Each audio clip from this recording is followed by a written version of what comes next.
Chapter 6 introducing classes. Class কি জিনিস? আমরা নর্মালি গত ফার্স্ট স্লাইড বা ফার্স্ট টিটি এগুলা বা ফার্স্ট ল্যাব টেস্ট এগুলাতে আমরা ক্লাস মেইনলি যেটা দেখছি এখানে লেখা আছে যে প্রিভিয়াস চ্যাপ্টার গুলোতে আমরা ক্লাস মানে দেখছি মূলত মেইন মেথডে ইনক্যাপসুলেট করে রাখার মতো একটা জিনিস, but class itself data type, অর্থাৎ ক্লাসে আমরা একটা নতুন ডেটা টাইপ হিসেবেও ব্যবহার করা যায়। এটা অনেকটা আমরা সিতে যে স্ট্রাকচার করছিলাম, তো অনেকটা সেই স্ট্রাকচারের মতো যে আমরা ক্লাসকে একটা ডেটা টাইপের মতো ইউজ করতে পারি। সেটা কেমন? যেমন এইখানে একটা নর্মাল ক্লাস দেয়া আছে, তো এখানে এই যে ক্লাস ক্লাস ক্লাস নেম, মানে এখানে একটা ক্লাস নেম দেয়া থাকবে।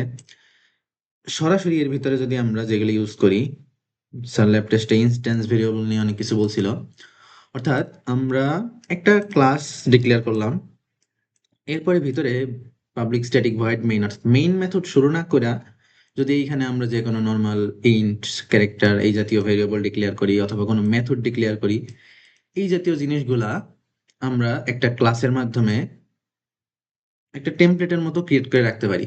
পরবর্তীতে আমরা কি করতে পারবো? পরবর্তীতে আমরা মেইন মেথড থেকে এই টেমপ্লেটটা কাজে লাগাইতে পারবো। আমরা যেমন স্ট্রাকচার যখন পড়ছিলাম সিতে, সেইখানে এরকম একটা লাইক একটা স্ট্রাক্ট সামথিং নাম দিয়ে বানাইছিলাম, ভিতরে ইন্ট ক্যারেক্টার অ্যারে এমন কিছু আমরা স্টোর করে রাখতাম। তো আমরা মেইন থেকে কি like A dot height A dot with এইভাবে করে কি আমরা অ্যাক্সেস করতে পারতাম। তো ক্লাসটাও অনেকটা সেরকম, যে এইটা একটা নিউ ডেটা টাইপের মতো কাজ করে, আর সেটা একটা অবজেক্ট ক্রিয়েট করে। এটা সামনে বিস্তারিত অবজেক্ট এগুলো নিয়ে পড়া হবে। তো এই ক্লাস অ্যাকচুয়ালি একটা টেমপ্লেটের মতো, যেটা ডিক্লেয়ার করার সময় অ্যাকচুয়ালি এটা জাস্ট একটা টেমপ্লেট, কোনো মেমোরি খায় না বা কোনো কিছুই না, জাস্ট একটা টেমপ্লেট। যখন আমরা এটাকে মেইন মেথড থেকে কল দিব তখনই এটার মেমোরি তৈরি হবে, মানে ডাইনামিক মেমোরি অ্যালোকেশন হয়। আর অবজেক্ট আর ইনস্ট্যান্স এগুলা দুইটাই ইউজ করা হবে ভিতরে, মানে প্রায় সেমই দুইটা জিনিস। তো দেখা যাক নেক্সট গিয়ে, এখানে শর্ট নোট আকারে লেখা ছিল যে class defines new data type. Class হচ্ছে একটা নিউ ডেটা টাইপের মতো কাজ করে, এটা একটা টেমপ্লেট, মানে অবজেক্ট ক্রিয়েটের জন্য একটা টেমপ্লেট হিসেবে কাজ করে। যতক্ষণে কল যাবে এটা জাস্ট এ টেমপ্লেট, এটা কোনো মেমোরি খাবে না, কোনো কিছুই না। অবজেক্ট হচ্ছে ইনস্ট্যান্স অফ ক্লাস, এগুলা সামনে দেখা যাবে। The general form of A class, একটা ক্লাসের জেনারেল ফর্ম কি? আমরা ক্লাস নাম দেই, মানে ক্লাস লিখে তারপরে ক্লাসের একটা নাম দিতে হবে, প্যারেন্থেসিস স্টার্ট। এখানে আমরা যে কোনো টাইপ আর ভেরিয়েবল নেম দিয়ে ইনিশিয়ালাইজ করতে পারবো, ডিক্লেয়ার করতে পারবো আর কি।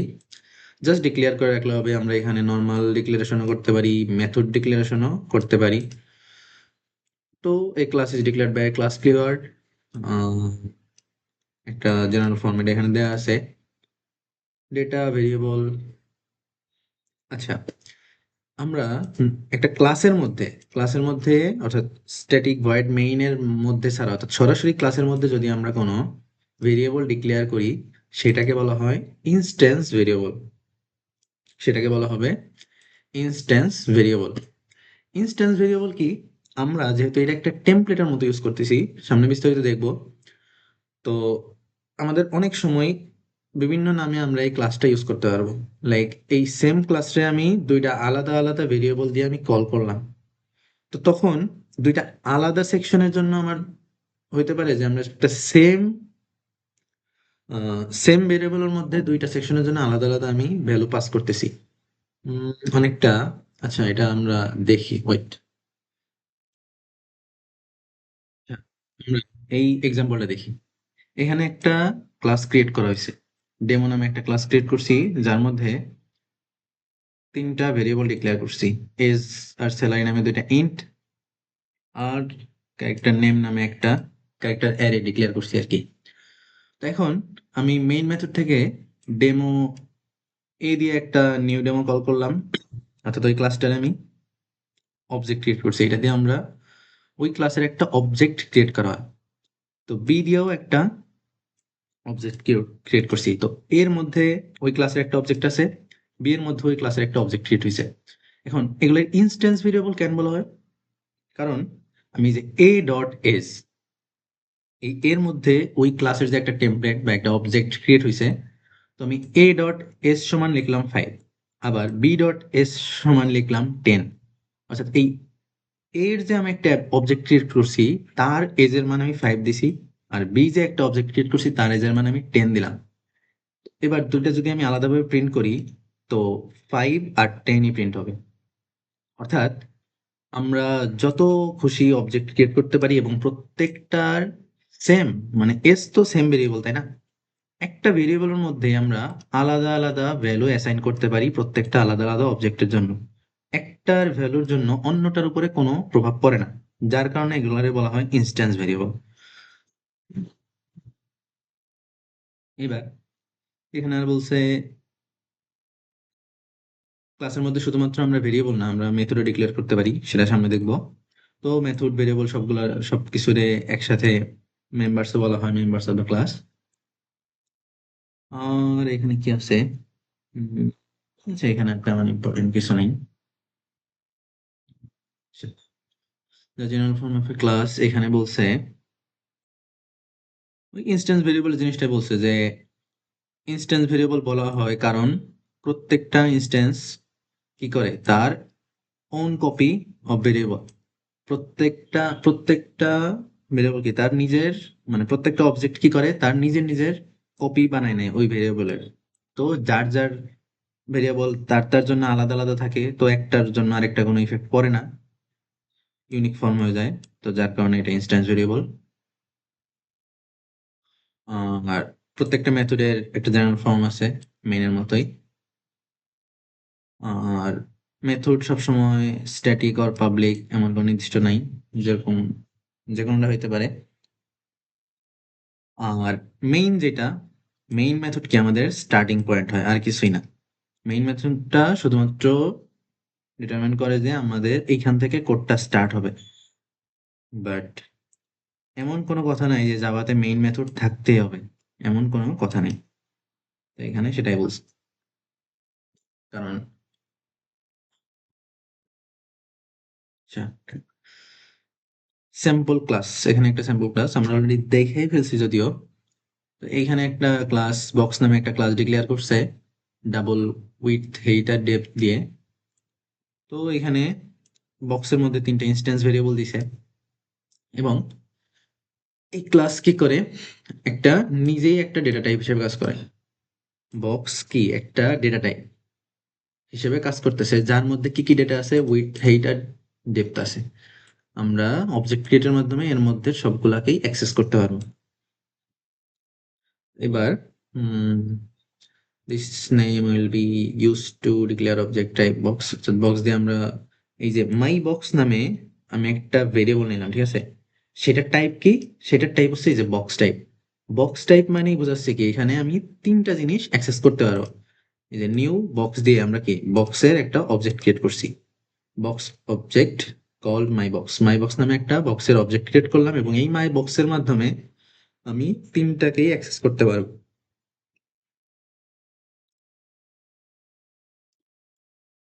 উম, প্রথমত মানে যেটা মেইনলি এখানে বোঝার বিষয় সেটা হচ্ছে আমরা এই কলটা করার আগে, অর্থাৎ এই কল যদি আমি না করি, জাস্ট শুধু একটা ক্লাস ক্রিয়েট করলাম, এইটা আমার মেমোরিতে কোনো জায়গা নেয় নাই, কিছুই না, জাস্ট একটা টেমপ্লেট, কোনো মেমোরি অ্যাড্রেস নাই, এটার কোনো কিছুই অ্যাক্সেসেবল না। যখনই আমি একটা নিউ অবজেক্ট ক্রিয়েট করব, তখনই এই ক্লাসের জন্য যতটুকু জায়গা দরকার সেই রকম মেমোরি অ্যালোকেট হয়ে যায় নিজে নিজে। অর্থাৎ অবজেক্ট ক্রিয়েট করার পরেই আমরা কি মেমোরি অ্যালোকেশন পাই।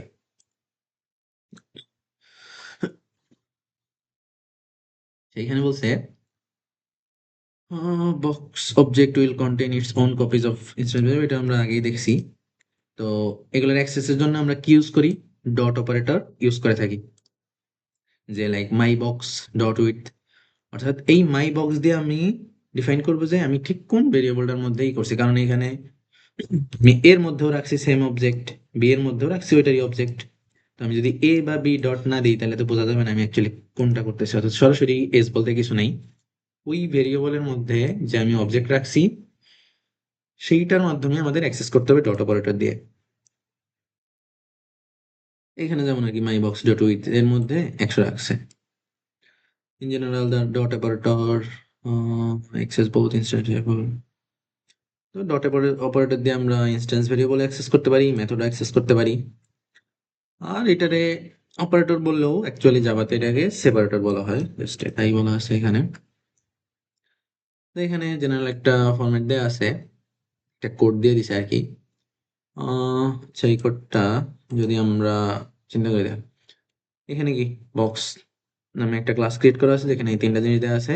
তো আমরা এখানে কি করলাম, মাই বক্স নামে একটা অবজেক্ট ক্রিয়েট করছি, আর ডাবল বল নামে একটা ভেরিয়েবল ডিক্লেয়ার করলাম। তো এখন কি করছি, মাই বক্সের উইডথে আমি 10 দিলাম, মাই বক্সের হাইটের মধ্যে আমি 20 দিলাম, আর ডেপথের মধ্যে 15 দিলাম। এখন এই যে যে তিনটা জিনিস, এই তিনটাকে আমরা কিভাবে অ্যাক্সেস করতে পারছি, ওই ক্লাসের মাধ্যমে, যেহেতু ক্লাসের অবজেক্ট ক্রিয়েট করছি। তো যার কারণে আমি মাই বক্স ডট দিয়ে সবগুলাতে একটা করে ভ্যালু দিতে পারছি। এবং এবার এই ভ্যালুগুলো আমরা কি কাজ করতে পারবো, এই যে তিনটা ভ্যালু আমরা গুণ করছি, গুণ করলে আমরা ভলিউম অর্থাৎ আয়তন পেয়ে গেছি। তারপরে জাস্ট এটা প্রিন্ট করছে, তো প্রিন্ট করলে এটার গুণফল যা সেটা আসবে। আমরা এরকম ২ বা ততোধিকও করতে পারি। যে এখানে সেম ভাবে mybox1 mybox2 নামে একটা অবজেক্ট ক্রিয়েট করছে। তো একটা ভলিউম রাখলাম, ভেরিয়েবল ডিক্লেয়ার করলাম স্টোর করার জন্য অ্যান্সার। তো mybox1 এর মধ্যে আমি ৩ টা ভ্যালু দিছি, আবার mybox2 এর মধ্যেও ৩ টা ভ্যালু দিছি। তো প্রত্যেকটা ভ্যালুই ইউনিক, মানে এদের ভেরিয়েবল আর কি ইউনিক। mybox এর উইডথ এক জিনিস, mybox2 এর উইডথ তো আরেক জিনিস। ২ টা যেহেতু একটা ক্লাসকে ডাক দিলেও, একটা ক্লাসেরই অবজেক্ট ক্রিয়েট হইলেও ২ টা আলাদা, আলাদা ভেরিয়েবল স্টোর করছি যেহেতু আমরা, ২ টা আলাদা, আলাদা অ্যাক্সেসিবল। তো এইখানে mybox1 এর ভলিউম বের করছে, এখানে mybox2 এর ভলিউম বের করছে, এবং আমরা দেখছি কি ২ টাই কাজ করতেছে, ২ টা আলাদা, আলাদা ভ্যালুও আসতেছে এই ভ্যালুগুলার সাপেক্ষে। তো ক্লাস মূলত এইটাই। আমরা একটা টেমপ্লেট ক্রিয়েট করতে পারি এবং সেই টেমপ্লেটের ভ্যালুগুলা বা ভেরিয়েবল গুলা আর কি, ইনস্ট্যান্স ভেরিয়েবল বা মেথড গুলো আমরা মেইন মেথডের মধ্যে অবজেক্ট ক্রিয়েট করার মাধ্যমে অ্যাক্সেস করতে পারি। ডিক্লেয়ারিং অবজেক্ট, আচ্ছা, এটা two step process. First you must declare variable class type, variable declare করতে হবে। আর second you must acquire an actual physical copy object. So ওইটাই বলছে আর কি, আমরা কি ফার্স্ট আমাদের কি করতে হবে, একটা ক্লাস টাইপ ডিক্লেয়ার করতে হবে, যেইটা আমরা ডাক দেবো আর কি, কল করব। আর সেকেন্ডে আমাদের ফিজিক্যাল কপি তৈরি করতে হবে। ওই যে আমরা যখন নিউ দিয়ে আমি ক্রিয়েট করি, তো নিউ কি করে, এই যে ডাইনামিক্যালি অ্যালোকেট করে দেয় মেমরি। ফার্স্টে কি বলছিলাম যে ক্লাস আমি জাস্ট ক্রিয়েট করলে ওইটা কোনো মেমরি নেয় না, কোনো কিছুই হয় না, ওইটা জাস্ট একটা ব্লু প্রিন্ট টাইপ। তো যখনই আমি এই নিউ অপারেটর দিয়ে আমি অবজেক্ট ক্রিয়েট করব, তখনই ডাইনামিক্যালি মেমরি অ্যালোকেট হবে। আর all class object must be dynamically allocated, এটা জাভাতে ডাইনামিক্যালি হয় সব। তো এখানে ওইটাই দেখাইছে যে আমি বক্স মাই বক্স নামে করলে জাস্ট কিছুই হয় না, নো ইফেক্ট। বাট যখনই আমি নিউ দিয়ে কল করব, তখন এর মধ্যে ৩টা, মানে যতগুলা ভেরিয়েবল দেবো আর কি, প্রত্যেকটার জন্য আমাদের আলাদা আলাদা মেমরি অ্যালোকেট হবে। সে নিউ এর মধ্যে একটা ক্লোজার লুক দিছে। তো ক্লাস, নিউ ক্লাস। তো ক্লাসের ক্ষেত্রে কি হয়, একটা ক্লাস টাইপ ক্রিয়েট করা হয় এবং ইনস্ট্যান্ট, আচ্ছা, এই ক্লাস নেম আমরা একটা প্যারেনথেসিস দিয়ে যে ডিক্লেয়ার করি, মানে অবজেক্ট ক্রিয়েটের সময় নিউ ক্লাস নেম দিয়ে আমরা একটা ব্র্যাকেট দেই। এখানে একটু কনস্ট্রাক্টর নিয়ে কথা চলে আসছে, যে একটা কনস্ট্রাক্টর অ্যাকচুয়ালি ডিফাইন করা হয়। কনস্ট্রাক্টর কি, আমরা যখন এটাকে কল দিই, লাইক এখানে আমরা কি নিউ ডেমো, এখানে একটা আমরা যে কল করলাম, এটা অ্যাকচুয়ালি একটা কনস্ট্রাক্টর কল করে। কনস্ট্রাক্টর, এই ডেমো নামে কনস্ট্রাক্টর কল করে, বাট কনস্ট্রাক্টর হইতেছে একটা লাইক মেথডের মতো, অর্থাৎ ভিতরে এই ডেমো নামে একটা কনস্ট্রাক্টর অ্যাকচুয়ালি থাকা উচিত, মানে কল করলে অ্যাকচুয়ালি ওইটার কাছেই যায়। বাট এইখানে যেমন আমরা কি আমাদের ডেমো নামে কোনো কনস্ট্রাক্টর ছিল না, তো জাভা কি করে এখানে অটোমেটিকলি, সরি, অটোমেটিকলি এমন একটা কনস্ট্রাক্টর ক্রিয়েট করে নেয় এবং এটার মধ্যে যায় এবং এখানে সবকিছু অ্যাক্সেস করে। তো ডিফল্ট কনস্ট্রাক্টর এরকম একটা ক্রিয়েট করে, আর যদি কনস্ট্রাক্টর থাকে অলরেডি সেটাও দেখবো আমরা সামনে, তাহলে সেই কনস্ট্রাক্টরের মধ্যে আগে যায় এবং সেইখানে অনুযায়ী কাজ করে। Java will automatically supply default constructor, যদি কোনো কনস্ট্রাক্টর স্পেসিফাইড না থাকে তাহলে ডিফল্ট কনস্ট্রাক্টর একটা ক্রিয়েট করে তারপরে ওর ভিতরে যায়।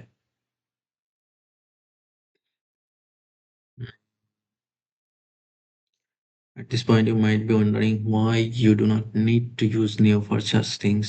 আচ্ছা, এখানে বলছে ইন্টিজার ক্যারেক্টার এগুলার জন্য আমাদের কেন নিউ লাগে না, নর্মাল ভেরিয়েবল কেন?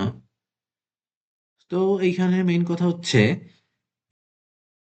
প্রিমিটিভ টাইপ যেগুলা সেগুলোর জন্য আমাদের নিউ লাগে না, কারণ নিউ কি করে ডাইনামিক্যালি বারবার মেমোরি অ্যালোকেট করে, সবকিছু নিয়ে কাজ করা হয়। তো প্রত্যেকটা ভেরিয়েবলের জন্য যদি আলাদা আলাদা করে আমাদের এরকম নিউ কল করা লাগতো তাইলে রান টাইমে অনেক মানে সমস্যা দেখা দিত আর কি, রান টাইম এক্সেপশন এগুলো ওখানে। তো যার কারণে অ্যাকচুয়ালি প্রিমিটিভ টাইপের ক্ষেত্রে আমাদের নিউ লাগে না। তো নর্মালি আমরা ক্লাসটা সেগুলোর ক্ষেত্রে আমরা নিউ ইউজ করি, প্রিমিটিভ টাইপে ইন্ট এগুলোর জন্য আমাদের দরকার হয় না আর কি, তেমন কিছু নাই।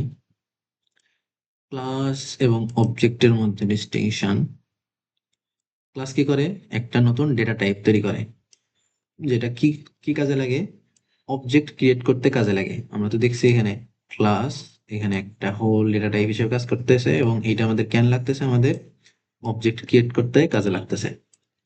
আর ক্লাস কি একটা লজিক্যাল ফ্রেমওয়ার্ক, জাস্ট একটা ফ্রেমওয়ার্ক, যতক্ষণ না আমি এটারে অবজেক্ট ক্রিয়েট করতেছি। যখন আমি যে ডিক্লেয়ার করি তখন আমি জাস্ট একটা ইনস্ট্যান্স অফ ক্লাস করতেছি। আর লজিক্যাল কনস্ট্রাক্ট, আচ্ছা, ক্লাস হইতেছে একটা লজিক্যাল কনস্ট্রাক্ট, জাস্ট একটা লজিক্যাল কনস্ট্রাক্ট, বাট অবজেক্ট হচ্ছে ফিজিক্যাল রিয়েলিটি।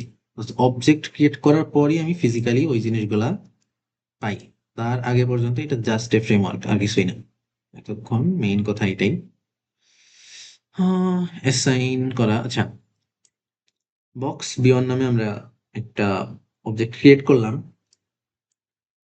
এরপরে কি করছি বি টু নামে একটা অবজেক্ট ক্রিয়েট করে তার মধ্যে আমি বিয়নে রেখে দিলাম, অর্থাৎ বি ওয়ান আমরা অবজেক্ট ক্রিয়েট করছি এবং বি টু এর মধ্যে সেই বি ওয়ানটাই রেখে দিলাম। তো এটা করলে কি হয়, এগুলোর ক্ষেত্রে দুইজনেই সেম অবজেক্টকেই ডিফাইন করে, অর্থাৎ আমি মানে দুইজনের সেম অ্যাড্রেসে কাজ করে, দুইজনই কোনো কপি বা এমন কিছু না, দুইজন সেম রেফারেন্সে কাজ করে। তো যার কারণে আমি যদি বি ওয়ানে কিছু চেঞ্জ করি অটোমেটিক্যালি বি টু তে চেঞ্জ হয়ে যাবে, অথবা বি টু তে যদি আমি কিছু চেঞ্জ করি বি ওয়ানে অটোমেটিক্যালি চেঞ্জ হয়ে যাবে। হুম, আচ্ছা,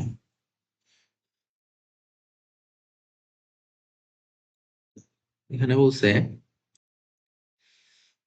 এইখানের কথা হচ্ছে যে আমরা বি ওয়ান আর বি টু তো রাখলাম, এখন এখানে কি করছে বি ওয়ান সমান নাল দিয়ে দিছে।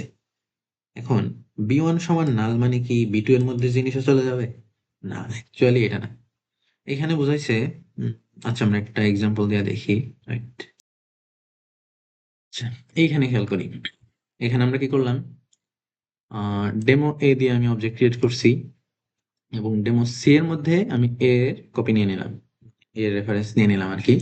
তো দুইজনে কি করবে, সেম অবজেক্টকেই সেম রেফারেন্স নিয়ে কাজ করবে। তাহলে আমি এ ডট এস সমান আমি 5 দিলাম, সিতে আমি কিন্তু কিছু দিইনি, জাস্ট এ ডট এস সমান 5 দিলাম। এখন আমি যদি এ ডট এস আর সি ডট এস দুইটাই প্রিন্ট করি, প্রিন্ট করলে কি হবে, 5 5 প্রিন্ট হবে, অর্থাৎ এতে আমি ভ্যালু দিছি মানে অটোমেটিকলি সিতেও ভ্যালু চলে গেছে, যেহেতু ওরা সেম অ্যাড্রেস নিয়ে কাজ করতেছে, সেম রেফারেন্সে কাজ করতেছে। এখন নালের কাজ কি, আমাদের স্লাইডে যে এখানে নাল দেয়া ছিল, নাল দিলে অ্যাকচুয়ালি কি হবে, সি ইকুয়ালস টু নাল দেয়া মানে এ ইকুয়ালস টু নাল হয়ে যাবে বা এর ভ্যালু চলে যাবে এমন কোনো কথা না। সি ইকুয়ালস টু নাল মানে আমরা যে সি তে কি করছিলাম এর রেফারেন্স রেখে দিছিলাম। সি ইকুয়ালস টু নাল দেয়া মানে হচ্ছে সি তে যে আমরা রেফারেন্সটা রাখছিলাম সি সমান নাল করে দিলাম, অর্থাৎ সি তে কোনো রেফারেন্স নাই, আপাতত সি এর মধ্যে কিছুই নেই। হ্যাঁ, সি একটা ওই ক্লাস টাইপের ভেরিয়েবল, ওকে, বাট এর মধ্যে আপাতত কিছুই নেই। বাট এর জন্য এর মধ্যে কোনো কিছু চেঞ্জ হবে না। আমরা কোন একটা ভ্যালু নিয়ে কাজ করলে সেটা দুইটার মধ্যে চেঞ্জ হয়, কিন্তু সি ইকুয়ালস টু নাল দিয়ে আমরা কি টোটালি ওই রেফারেন্সটা ওর মধ্যে থেকে বাদ দিয়ে দিছি। যার কারণে এখন যদি আমি প্রিন্ট করতে যাই, এইগুলো যদি সরাই দিই, এখন প্রিন্ট করলে কি হবে? এ ডট এজ এর জন্য তো আমার 5 প্রিন্ট হয়েছে, কিন্তু সি ডট এজ এর জন্য এখানে কি বলছে? Cannot treat field as because এটা কি না, এটার মধ্যে অ্যাকচুয়ালি এজ নামক কিছু নাই। সেই রেফারেন্স নিয়ে কাজই করতেছে না, তো এখানে এমন কিছু সে পায়নি। তো এখানে এটাই বলছে, নাল করলে জাস্ট ওই পুরো অবজেক্টের মানে রেফারেন্সটাই ওর মধ্যে থেকে চলে যায়। Introducing methods. মেথড হইতেছে আমাদের সি বা সি প্লাস প্লাস আমরা যে ফাংশন ক্রিয়েট করি সেইগুলাই। তো এখানে ক্লাস ইউজুয়ালি কি কি কি কনসিস্ট করে? ইনস্ট্যান্স ভেরিয়েবল অথবা মেথড। তো ইনস্ট্যান্স ভেরিয়েবল তো আমরা অলরেডি দেখেই ফেলছি। তো মেথড কি হয়? আমাদের একটা টাইপ থাকে, সেই টাইপের নাম দেওয়া লাগে। আর এখানে আমরা প্যারামিটার দিতেও পারি, নাও দিতে পারি। প্যারামিটার ম্যান্ডেটরি না, প্যারামিটার ছাড়াও মেথড কল হইতে পারে। আর ভিতরে আমরা কিছু জিনিস লিখি। আর এখানে এই টাইপ এই টাইপে আসলে কি দিতে হয়? যদি আমরা কোনো কিছু রিটার্ন করতে চাই একটা ফাংশন থেকে, তাইলে সেই রিটার্ন টাইপটা দিতে হয় ইন্ট। ইন্ট জাতীয় কোনো ভ্যালু আমার রিটার্ন করতে হলে ইন্ট দিব, ক্যারেক্টার হলে ক্যার দিব, এমন আর কি। বাট যদি আমরা এমন কথা হয় যে আমরা কিছু রিটার্ন করব না, জাস্ট ভিতরে কিছু কাজ করব, সেই ক্ষেত্রে আমাদের মাস্ট ভয়েড দিতে হবে। যদি আমাদের কোনো ভ্যালু রিটার্ন করতে না হয়, আমরা কি এটার টাইপ দিব ভয়েড। এগুলো আমরা সিতে শিখে আসছি। একটা নাম দিতে হয়। উম আর প্যারামিটার লিস্ট, আমরা যদি একাধিক প্যারামিটার দিতে হয় আমরা কি করি? প্রত্যেকটার মাঝখানে কমা দিয়ে সেপারেট করে করে দিই। এটা আর কোনো প্যারামিটার না থাকলে আমরা প্যারামিটার লিস্ট এমটিও রাখতে পারি, কোনো সমস্যা নেই। এখানে কি করছে? একটা মেথড দেখাইছে তোমাদের এইখানে। সে কি করছে? উম একটা ক্লাস ক্রিয়েট করলাম, যার মধ্যে কি সেই হাইট উইডথ ডেপথ এগুলো আছে, সাথে একটা মেথড আছে। সেই মেথড কি করতেছে? সেই মেথড করতেছে যে ভলিউম নামে একটা মেথড, সেটার মধ্যে প্রিন্ট হবে। কি প্রিন্ট হবে? উইডথ হাইট আর ডেপথের গুণফল, অর্থাৎ ভলিউম প্রিন্ট হবে। তো এখন এটার যদি আমরা ভ্যালু অ্যাসাইন করি, কিরকম? সেম ভাবে আমরা কি যে ক্রিয়েট করলাম, এখন আমরা আগের মতোই মাই বক্সের মানে 1 এর ক্ষেত্রে হাইট উইডথ ডেপথ দিলাম, 2 এর ক্ষেত্রে হাইট উইডথ ডেপথ দিলাম। এখন যদি আমি ভলিউমটা কল করি, মাই বক্স অন এর ক্ষেত্রে ভলিউম কল করি, তার ক্ষেত্রে my box one dot volume call করলে কি হবে? মাই বক্স অন এর জন্য যেই ভ্যালুগুলো আছে সেই উইডথ হাইট আর ডেপথ নিয়ে কাজ হবে। এইটার যদি আমরা একটা এক্সাম্পল দিয়েই দেখি, তো আমরা সেই ডেমোর মধ্যে এইটার ডেপথ নিয়ে আসলাম, আর একটা মেথড নিলাম। আচ্ছা, এবার এ আর বি দুইটা অবজেক্ট ক্রিয়েট করলাম, প্রত্যেকটার হাইট উইডথ ডেপথ দিলাম। এ এর জন্য কিছু দিলাম, বি এর জন্য কিছু দিলাম। এ ডট ভলিউম দিলে কি হবে? এর যে ভ্যালুগুলো আছে সেইগুলোর জন্য আমাদের ভলিউম প্রিন্ট হবে। আর বি ডট ভলিউম দিলে কি বি এর ভ্যালুগুলো নিয়ে ক্যালকুলেশন হবে, অর্থাৎ রান করলে এর ক্ষেত্রে 210 আর বি এর ক্ষেত্রে 720 আসছে।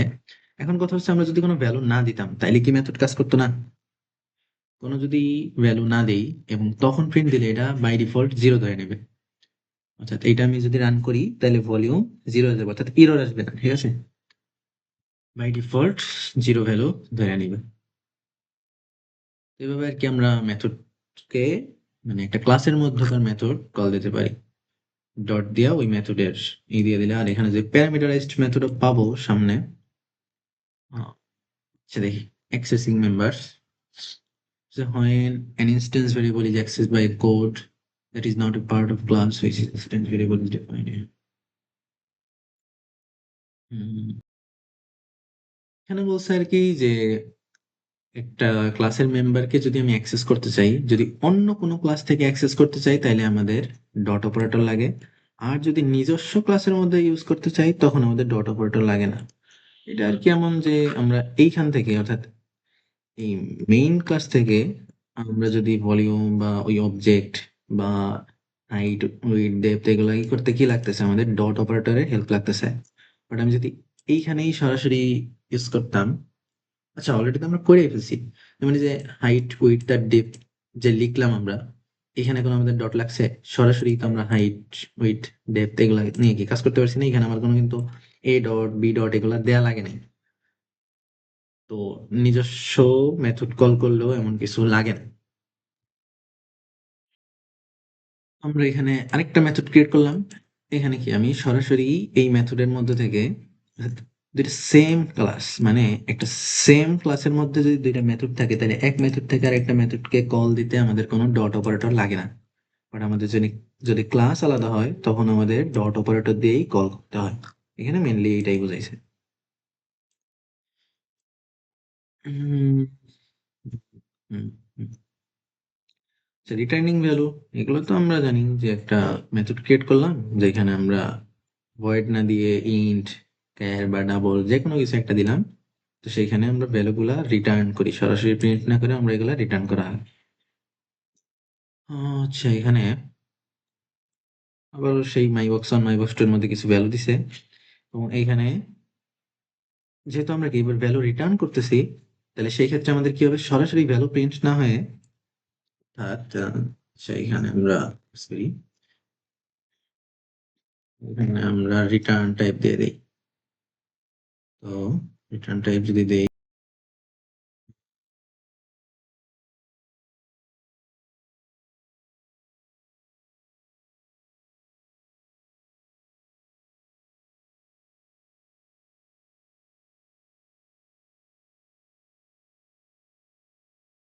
তো আমরা এবার কি করছি, এ আর বি তে তো ভ্যালুগুলা দিলাম। আর a dot volume b dot volume তো কল করলাম। আমাদের কি করতে হবে, যেহেতু আমরা রিটার্ন করছি মানে একটা ভ্যালু রাখার জন্য কালেক্টর রাখতে হবে এখানে। এখানে এক্স সমান সরি ইন্ট দেওয়া উচিত না, ডাবল।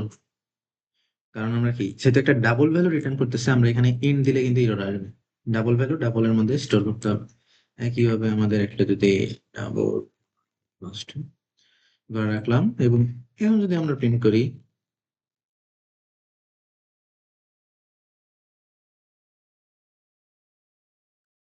তাইলে জাস্ট এগুলা প্রিন্ট হয়ে যাবে, দুইটা ভ্যালুই প্রিন্ট হবে। তো আমরা দুই টাইপ দেখলাম। যখন ভয়েড দেই সরাসরি আমরা এখানে প্রিন্ট করছিলাম, আর যখন রিটার্ন টাইপ দিছি এখান থেকে জাস্ট এগুলো রিটার্ন হয়ে আসবে। রিটার্ন হয়ে আমার এইখানের এই ভেরিয়েবলের মধ্যে স্টোর হবে এবং সেই ভেরিয়েবল গুলো আমরা প্রিন্ট করতে পারবো। এগুলো জাস্ট একদম নর্মাল আমরা সি কোর্সে যেগুলো শিখে আসছি এগুলাই। আচ্ছা এখানে কি বলছে, আচ্ছা মানে এখানে জাস্ট দেখাইছে যে আমরা একটা আলাদা ভেরিয়েবলের মধ্যে রাখতেই হবে এমন কোনো কথা নেই, সরাসরি কল দিয়ে আমরা প্রিন্ট করতে পারি। এগুলো আমরা করে আসছি প্রিভিয়াসলি যে এই এক্স এর জায়গায় এমন কোনো কথা নেই যে আমার এক্স দিয়ে ওরকম ভ্যালু রাইখাই করতে হবে, সরাসরি আমরা কল করতে পারি এবং এখান থেকে সরাসরি রিটার্ন করা ভ্যালুটাই আমরা প্রিন্ট করতে পারি, কোনো আলাদা ভেরিয়েবলের মধ্যে স্টোর করার কোনো দরকার নেই। আমরা যদি এই কাজটাও করি তাহলেও আমাদের আউটপুট সেমই আসবে, এটাই বলছে জাস্ট।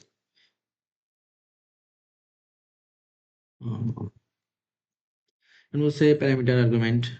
আমরা তো জানি যে একটা মেথডের মধ্যে আমরা যদি কিছু ভেরিয়েবল দেই এগুলো হচ্ছে আমার প্যারামিটার।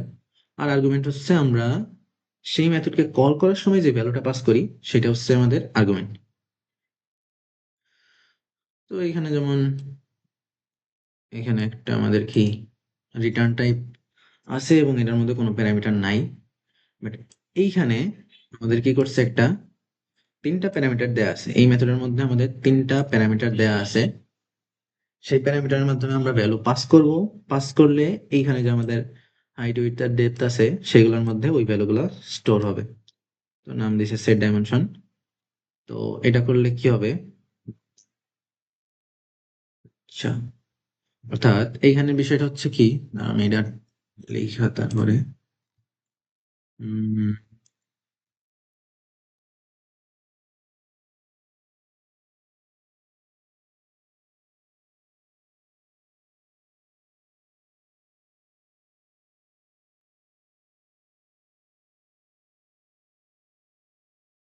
সরি,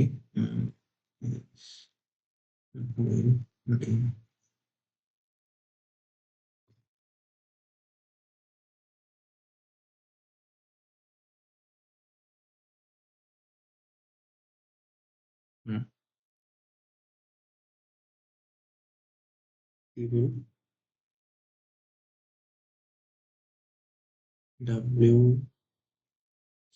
সিরিয়াল কি ব্রেক করা যাবে না? আচ্ছা, এখানে আমাদের কি এগুলা ইন্ট আকারে আছে, তো ইন্টের মধ্যে আমরা ডাবল স্টোর করতে চাইতেছি, তাইলে সবগুলা ডাবল দিয়ে দিই।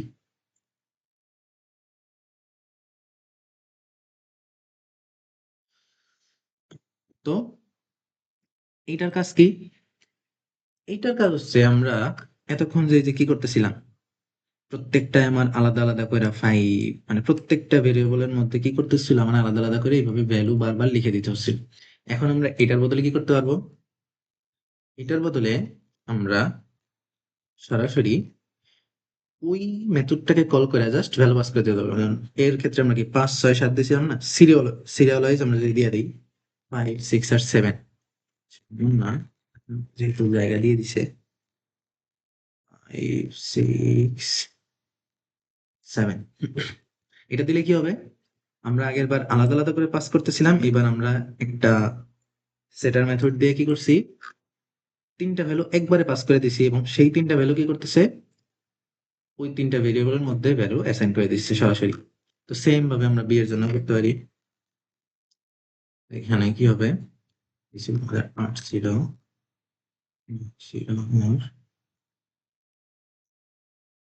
১০ ছিল।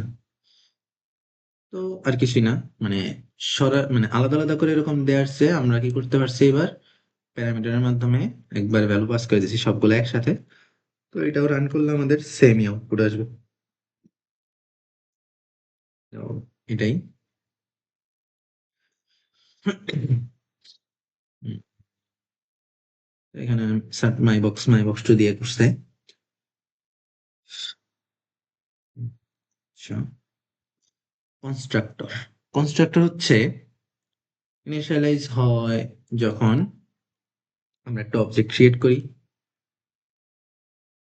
It has the same name as class in which, মানে ওই যে আমরা বলছিলাম কি, আমি যদি একটা অবজেক্ট ক্রিয়েট করি, তাহলে জাভা কি করবে, ভিতরে যায় খুঁজবে যে সেই নামের কোনো কনস্ট্রাক্টর আছে কিনা, না থাকলে কি ডিফল্ট কনস্ট্রাক্টর মেক করে নেয় একটা। এখানে তখন দেখেছিলাম যে ডেমো নামে একটা কনস্ট্রাক্টর সে বাই ডিফল্ট ক্রিয়েট করে নিবে।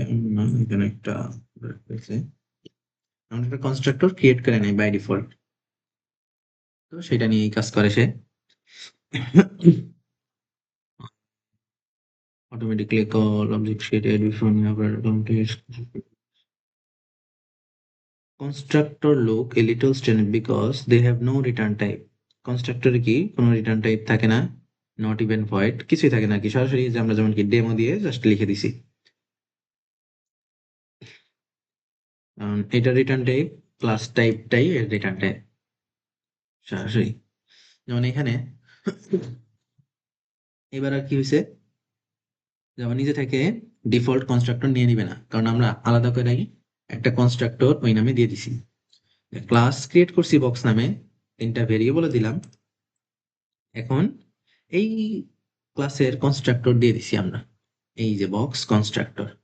তাহলে কনস্ট্রাক্ট, এখানে এর মধ্যে আমরা কি কি রাখছি, কনস্ট্রাক্টিং বক্স, এবং এর মধ্যে আমাদের ভ্যালু তিনটা দেয়া আছে। আর এবার আমরা ভলিউম ক্যালকুলেট করার জন্য দিলাম। তো এখানে আমরা কি করব, আমরা আবার দুইটা অবজেক্ট ক্রিয়েট করছি, দুইটা অবজেক্ট ক্রিয়েট করলাম। অবজেক্ট ক্রিয়েট করলে কি হবে, আমরা যে নিউ বক্স কল করলাম, এর আগে কি হচ্ছিল, এর আগে যখন কিছুই ছিল না, তখন কি জাভা এরকম একটা ডিফল্ট কনস্ট্রাক্টর নিয়ে কাজ করছিল, এবং এখানে যাওয়ার পরে কি এর ভিতরে কিছুই হয় নাই, তো সে পরবর্তী এই জিনিসগুলো নিয়ে কাজ করছে। কিন্তু এখন যখন আমাদের কাছে অলরেডি আমরা কি করছি, একটা কনস্ট্রাক্টর দিয়ে দিছি, তখন আর এমন কিছু হবে না, সে ওই কনস্ট্রাক্টর নিয়েই কাজ করবে। যদি আমরা এটা লিখি, উম এগুলো বাদ দিয়ে দিই। উম,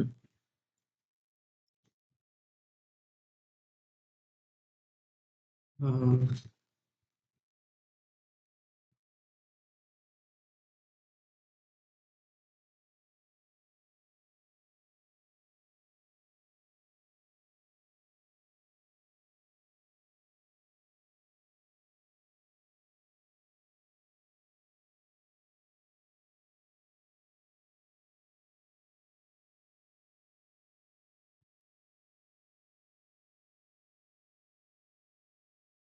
তো এমন যদি আমরা দিয়ে দিই, তো এখন কি হয়েছে, আমাদের এই সেট ডিম, আচ্ছা এটা তো আমরা সরাই ফেলছি।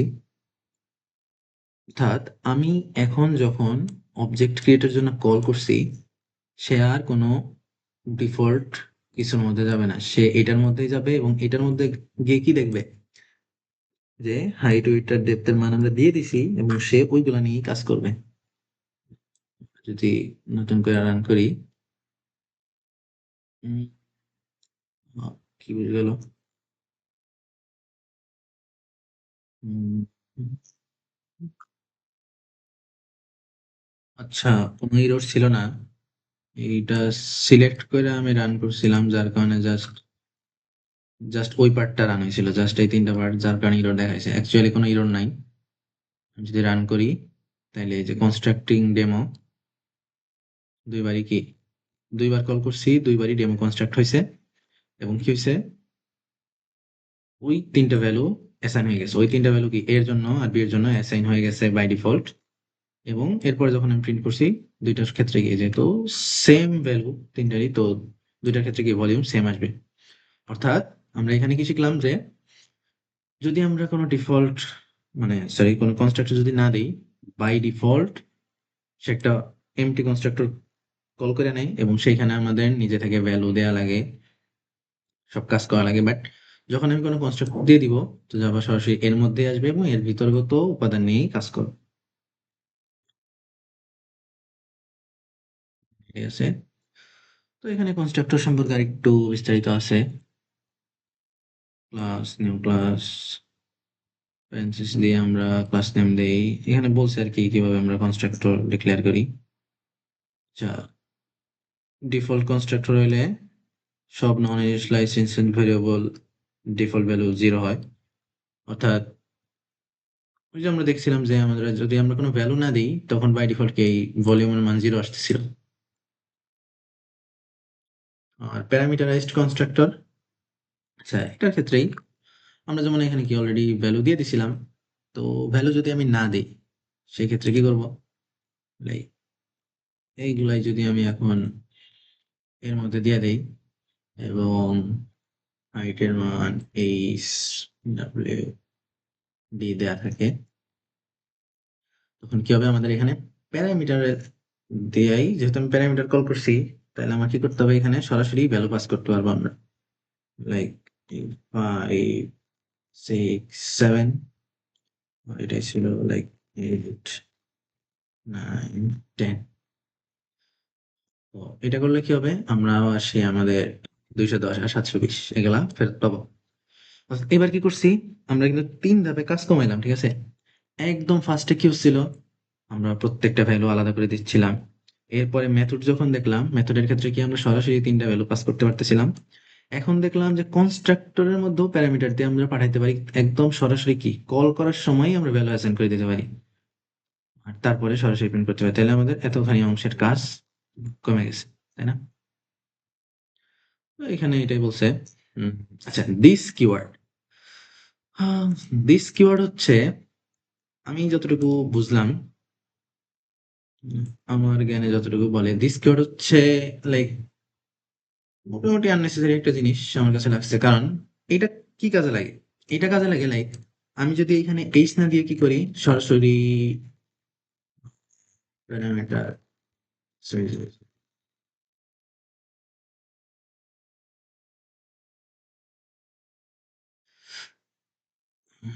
আচ্ছা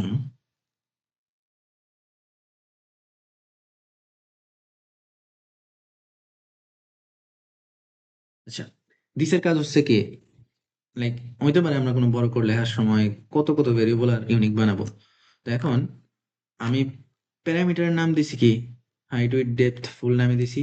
আবার এই ক্লাসের যে ভেরিয়েবল ইনস্ট্যান্স ভেরিয়েবল গুলা ছিল তাদের নাম আর আমার এই প্যারামিটারের ভেরিয়েবল নামগুলা কি সেম হয়ে গেছে। তো যেহেতু সেম হয়ে গেছে, এই ক্ষেত্রে আমরা এখন কি করব, আমরা এই ক্ষেত্রে দিস এর হেল্প নিতে পারি। দিস দিয়ে কি বোঝাবে, আমরা যদি হাইট সমান হাইট এটা তো ভুল আমরা বুঝতে পারছি, কারণ জাভা কোনটারে কি ধরবে, কারণ একটা হচ্ছে আমার ক্লাসের ভিতরে আর একটা হচ্ছে প্যারামিটারের ভিতরে। আমরা যদি কি করি, জাস্ট এখানে দিস ডট হাইট দেই তাইলে আর এটা রং দেখাবে না। এখানে যদি আমরা দিস ডট উইথ দেই আর দিস ডট টেপ দেই, তাহলে কি হবে, এইটার মাধ্যমে বুঝতে পারে কম্পাইলার যে এই জিনিসগুলো হচ্ছে আমার এই ক্লাসের ভেরিয়েবল গুলা। দিস দিয়ে আমরা যেই ক্লাসের মধ্যে ডিক্লেয়ার করতেছি এগুলা, মানে যেই ক্লাসের মধ্যে এই ভ্যালুগুলো অ্যাসাইন করা হচ্ছে, তো দিস দিয়ে বোঝায় যে এই ভেরিয়েবল গুলা আমার এই ক্লাসের ভেরিয়েবল। তাইলে অন্যগুলা কি আমার প্যারামিটারাইজড ভেরিয়েবল। বুঝা গেছে যে আমাদের যদি কোন সময় কি হয় যে প্যারামিটারের ভেরিয়েবল আর ক্লাসের ভেরিয়েবল সেম হয়ে যায়, তো সেই ক্ষেত্রে আমরা দিস ইউজ করতে পারি। হয়তো আরো ইউজ আছে, তো এই স্লাইড পরে আমি আপাতত এইটুকুই বুঝলাম যে দিসের কাজ এটাই মূলত।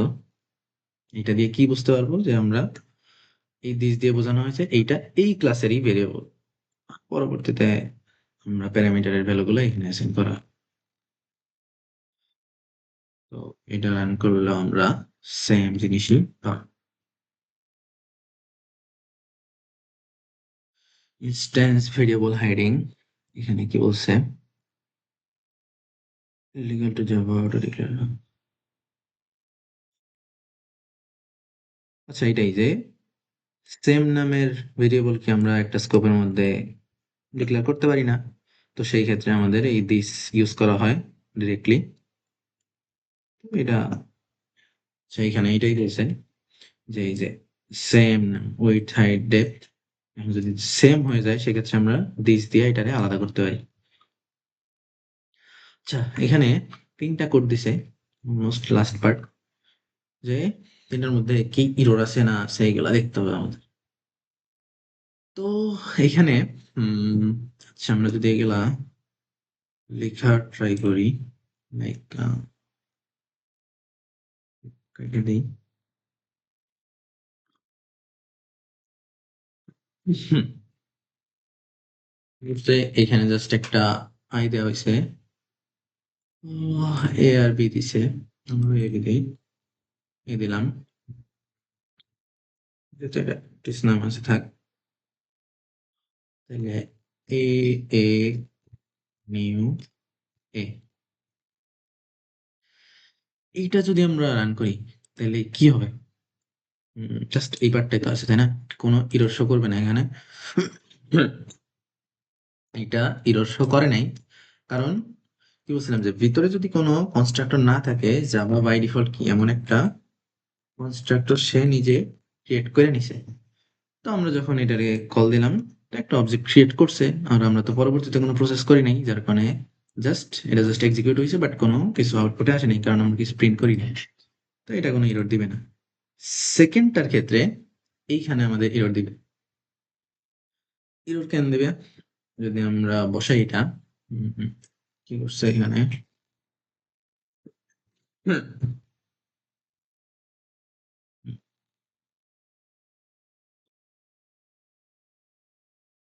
ভ্যালু পাস করছে না। এইবার এখন আমরা মানে এর আগে যেটা শিখলাম প্রিভিয়াসে, যে ডিফল্ট কনস্ট্রাক্টর হইলে মানে কোনো কনস্ট্রাক্টর না থাকলে ডিফল্ট একটা ফাঁকা কনস্ট্রাক্টর ক্রিয়েট করে নেয়। বাট যদি আমার সেই নামে কনস্ট্রাক্টর ভিতরে থাকে, আমার কি ওইটার মধ্যে যাইতে হবে? তাইলে আমি যদি এরকম কনস্ট্রাক্টর এখন কল দেই, তাইলে কি এখানে কাজ হবে? কারণ আমার এই কনস্ট্রাক্টরটা কি প্যারামিটার কনস্ট্রাক্টর আছে, অর্থাৎ এখানে আমার একটা প্যারামিটার লাগবে। তো আমি এখানে এরকম ফাঁকা কনস্ট্রাক্টর কল দিতে পারবো না, কারণ এরকম ফাঁকা কোনো কনস্ট্রাক্টর এখানে নাই। বাট এখন প্রশ্ন আসতে পারে যে কনস্ট্রাক্টর কি আরো থাকতে পারে না? সেক্ষেত্রে পারে। Like আমি যদি এ নামে আরেকটা কনস্ট্রাক্টর ক্রিয়েট করে দেই, যেটা কি আমার কোনো প্যারামিটার সারা কনস্ট্রাক্টর, এখন রান করলে এটা রান করবে আবার, অর্থাৎ এইটা আমার এই কনস্ট্রাক্টরের মধ্যে কল যাচ্ছে, আর এর ভিতরে কিছু নাই, তো কোনো কাজই হবে না। এর আগে যে অবস্থা ছিল এটা রান করলে আমরা এরর পাবো, কারণ কোনো আর্গুমেন্ট দেই নাই। তো এখানে লাইক আমরা যদি একটা ভ্যালু পাস করে দেই, তো সেই ক্ষেত্রে আর এরর দেওয়ার কথা না, সেই ক্ষেত্রে আর এরর দিবে না। আর এই যে আমরা এখানে কি দিস ক্যান ইউজ করছি, কারণ প্যারামিটার আর ক্লাসের ভেরিয়েবল দুইটা সেম। তো আমাদের দিস ডট আই করেই আই এর ভ্যালু অ্যাসাইন করতে হয়। এখানে এটাই বলছে। এইখানে এখানে দুইটা ক্লাস, একটা ক্লাস আমরা ক্রিয়েট করি, বি।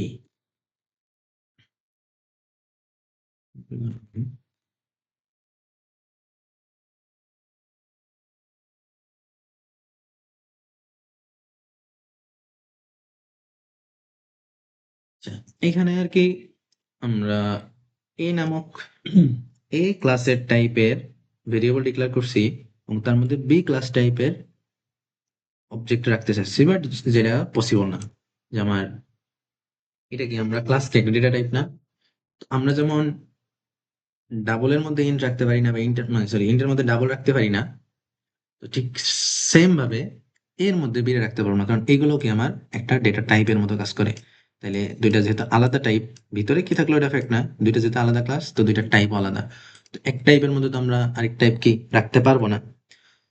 তবে বিকল্প উপায় আছে, রাখা যায় না একদমই তা না। এখানে আমি দেখছিলাম আপকাস্টিং নামে একটা জিনিস আছে, যে যার মাধ্যমে আমরা রাখতে পারি, যদি এক্সটেন্ডস এগুলা ইউজ করা হয়, লাইক এমন আর কি,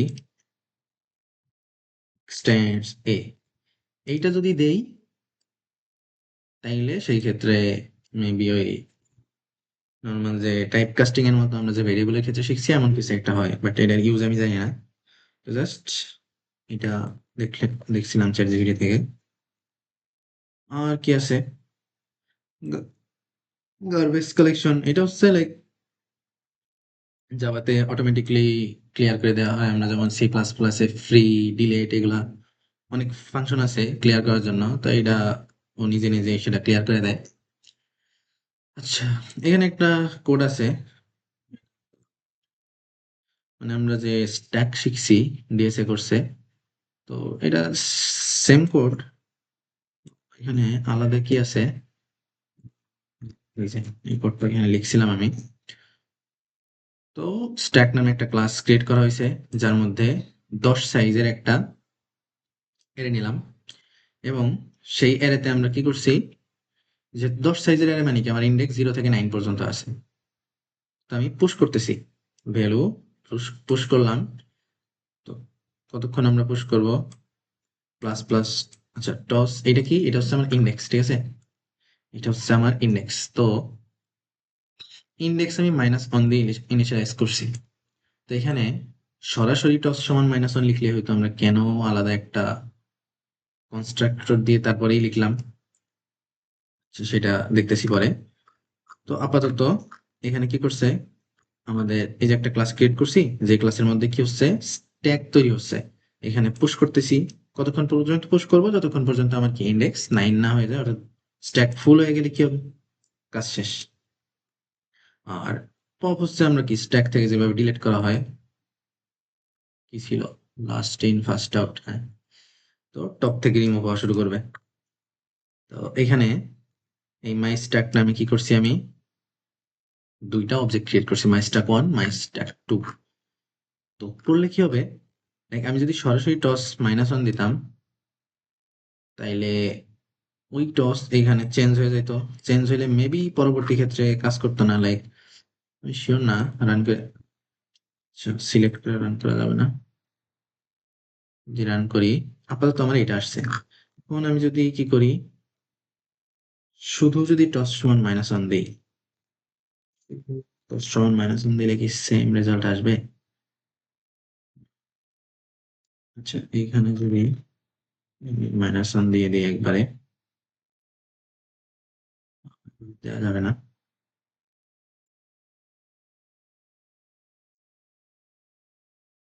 রান করলে কি ভ্যালু আসবে? আচ্ছা, ঠিকঠাকই তো আসতেছে তাইলে। এখানে কনস্ট্রাক্টর ম্যান্ডেটরি না অ্যাকচুয়ালি, কারণ কনস্ট্রাক্টরের মধ্যে আমরা জাস্ট কি করছি, টস ইকুয়ালস টু -1 দিছি। এটা কনস্ট্রাক্টর থাকা না থাকা তো সেম ইকুয়ালস, আমরা বাইরেও ইনিশিয়ালাইজ করতেই পারি, এটা কোনো ফ্যাক্ট না। এখানে জাস্ট স্ট্যাকের একটা কোড দিছে, আমরা যেটা অলরেডি ডিএসএ তে করছি, যে একটা 10 সাইজের অ্যারে মেক করলাম, সেইখানে ইন্ডেক্স -1 দিয়ে ইনিশিয়ালাইজ করার কারণ হচ্ছে আমরা স্ট্যাক অফ প্লাস প্লাস টা দিছি। প্লাস প্লাস কি, প্রি ইনক্রিমেন্ট, অর্থাৎ আগে এক বাড়বে এরপরে সেটা, অর্থাৎ প্লাস প্লাস টস মানে কি, আমার অ্যাকচুয়ালি -1 এখন 0 হয়ে গেছে। তো প্রথমে কি স্ট্যাক অফ 0, এরপরে স্ট্যাক অফ 1, এরকম করতে করতে 9 পর্যন্ত সবগুলা ফিল আপ হবে আর কি। তো পপের সময়ও আমাদের কি হবে, জাস্ট টস মাইনাস মাইনাস হবে, উপরে থেকে সবগুলা বাদ দিতে দিতে এক সময় আন্ডারফ্লো হয়ে যাবে। এখানে জাস্ট এই কোডটাই আছে। হুম, এখানে এখানে ছিল না, এখানে আছে। তো এখানে জাস্ট কি করছে, দুইটা আলাদা আলাদা কি করছে, অবজেক্ট কল করছে। দুইটা my stack one, my stack two নামে দুইটা অবজেক্ট ক্রিয়েট করা হয়েছে, এবং দুইটার মধ্যে আলাদা আলাদা আমরা স্ট্যাক ক্রিয়েট করছি, এবং সেই স্ট্যাক গুলারে আমরা আলাদা করে প্রিন্ট করতে পারছি। তো এটা জাস্ট বেসিক কোড, এটা যে কেউ প্র্যাকটিস করলে হয়ে যাবে।